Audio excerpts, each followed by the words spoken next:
Welcome back to Outdoors with Larry Ray on ESPN 790 AM. Brought to you proudly by the Tennessee Wildlife and Resources Agency.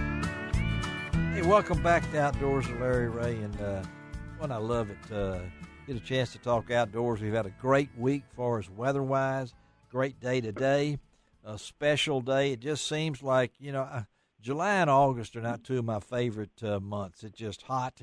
I don't care what the weatherman says. We don't even need a weather report. Okay, it's either going to be hot and have showers, and don't give me that week +3 forecast. Okay, I can't handle that. But today is a special day. It is Free Hunting Day in Tennessee, and this August the 22nd, all Tennessee residents will be allowed to hunt without a license and WMA permits. And, of course, that requires that hunter education if you're born on or after January 1st, 1969.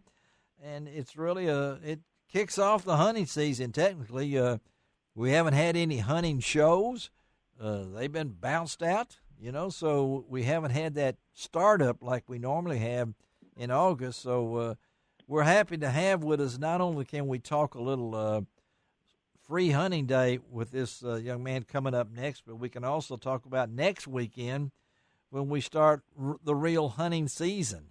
And it's kind of changed as it does in chronic wasting disease time. But we're happy to have with us Jeremy Dennison. He is the chronic waste disease field coordinator based out of West Tennessee here. Good morning, Jeremy.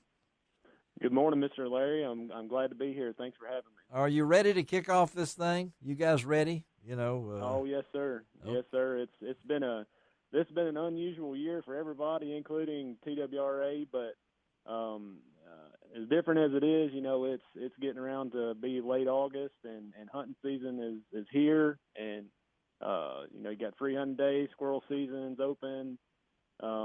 And deer season is right around the corner, so we're ready to go. Well, I know, and Bill, I know you listen to this, and Ron, of course, loves to cook venison and loves to eat it like the rest of us do and everything.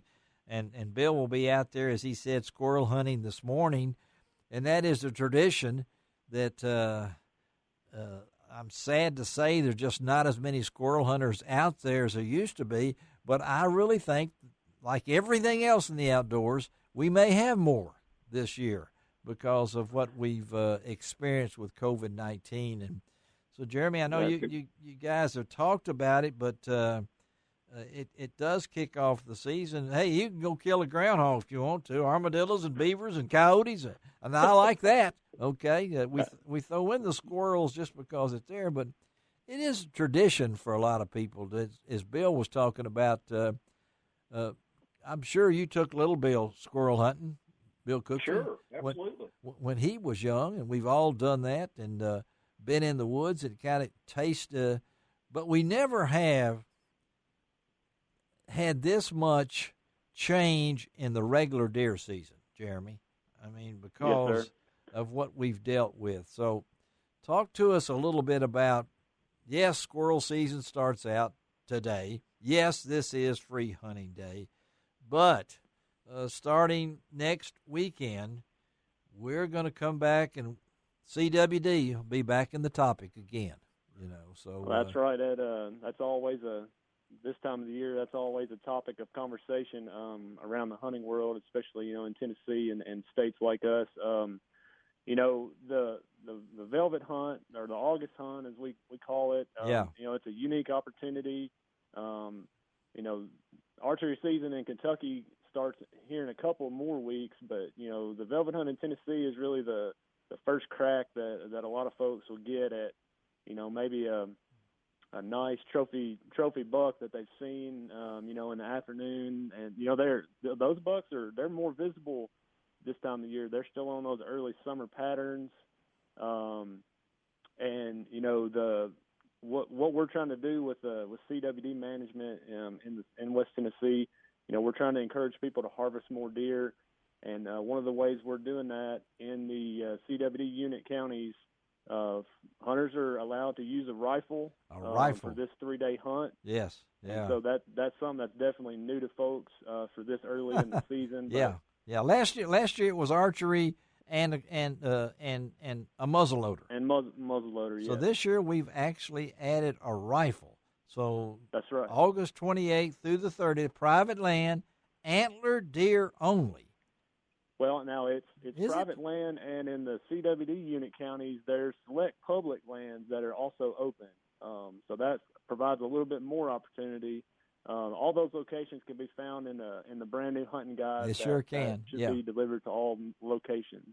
And I suggest a lot of folks. I saw Bubba Spencer mention this on a podcast that you can download that hunting guide and have it with you all the time. I like the hard copy, which you can get at Bass Pro, Sportsmanwear, a lot of those places like that, because you need to know what's happening here. Yes, sir. And the TWRA On The Go app is a good resource for yes. folks. Not only can you use that to check in your harvest, but it also has tabs where you can get different information.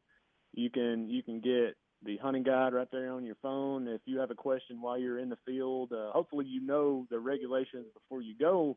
But if there's a question that comes up, it's convenient. You can pop it up on your phone and answer your question right there. Okay, now you guys have talked. I use it every day. Don't you? Yeah, that's on my phone. It's the only way I can do it, and that's the way you check them in. So I know my deer processor is not going to be open. He's got other things going on, and that's right. Dave's Deer Processing, who I use, but I know that Dino's is going to be open. I saw where Jeff McBride on Facebook had said that Dino's will be open. So are you guys going to be keeping up with anything during that velvet hunt for those 3 days?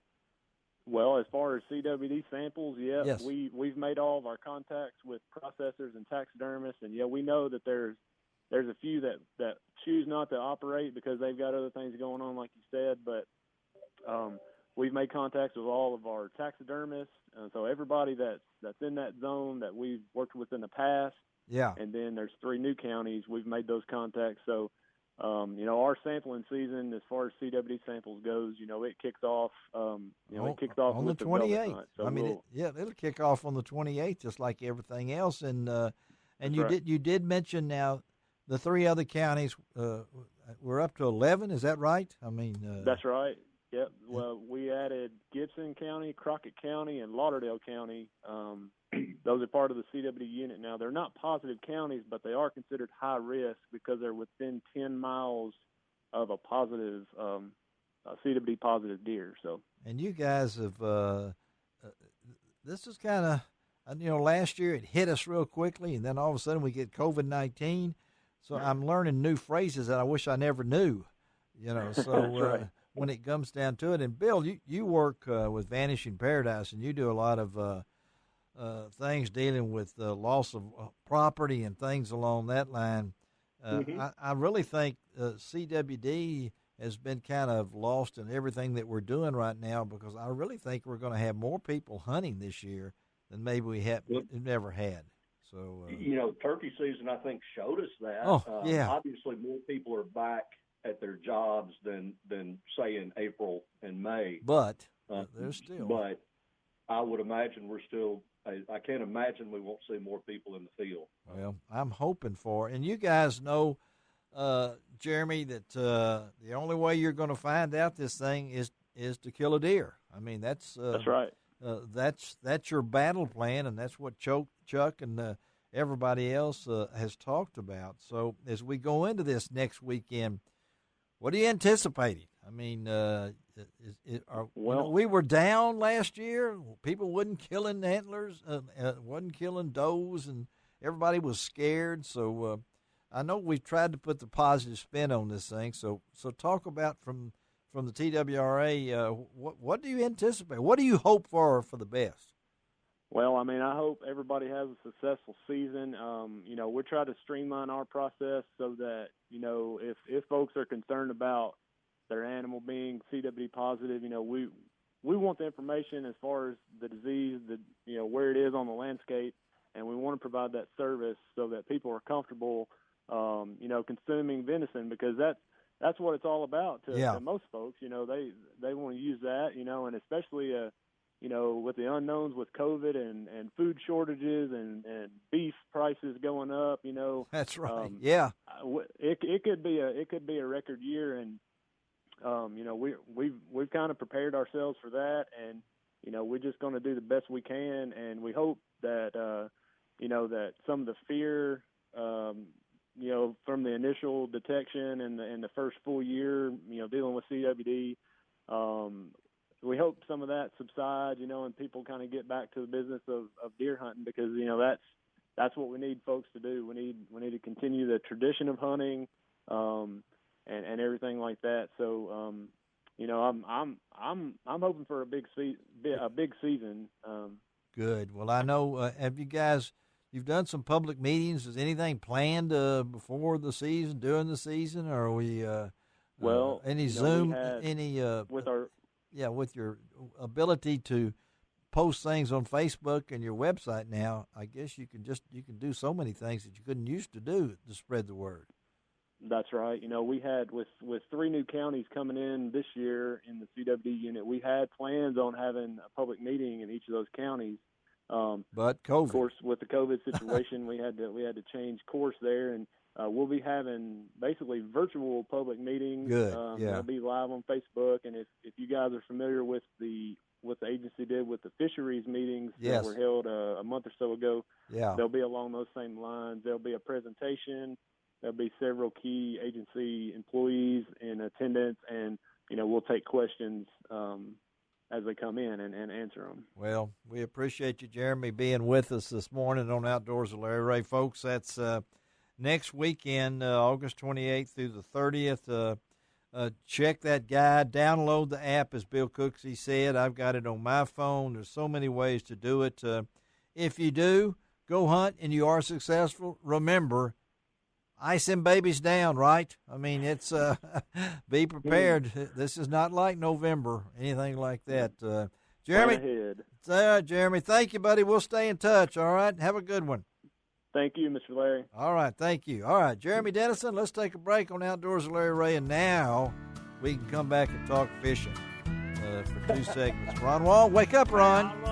Wake up, Ron. Yeah, okay. We'll be right back. I love to talk hunting. We'll be right back, Ron. Okay, hold on. All right.